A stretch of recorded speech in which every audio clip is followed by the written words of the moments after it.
Lady's turn. That's this one right here. Good afternoon, Mr. President, Your Excellencies. My name is Najma Ahmed Abdi. I'm from Somalia.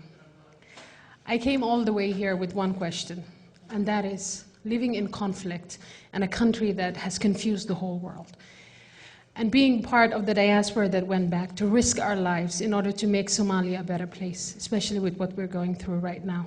How much support do we expect from the US? And not support just in terms of financially or aid, but support as an ear, as a friend, as somebody who hears and listens to those of us who are putting our lives and our families at risk to defend humanity.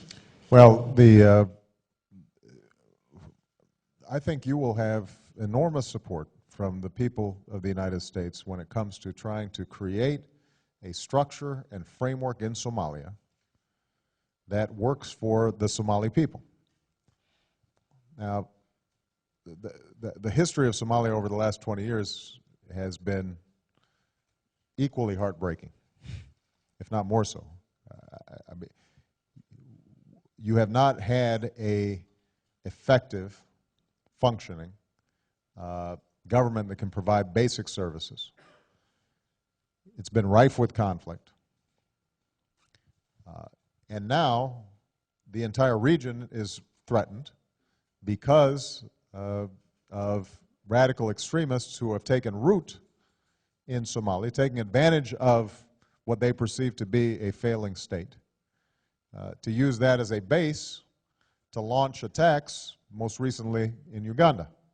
And obviously, the United States expresses its deepest condolences to the lives that were lost in Kampala at the very moment of the World Cup. And it offered two contrasting visions. You have this wonderful, joyous celebration in South Africa at the same time as you have a terrorist explosion in Kampala. So we desperately want Somalia to succeed, and this is another example of where our interests intersect. If you have extremist organizations taking root in a Somalia, ultimately that can threaten the United States, as well as Uganda, as well as Kenya, as well as the entire region. So right now you've got a transitional government that is making some efforts. I don't think anybody expects Somalia anytime in the next few years to suddenly be transformed into a model democracy.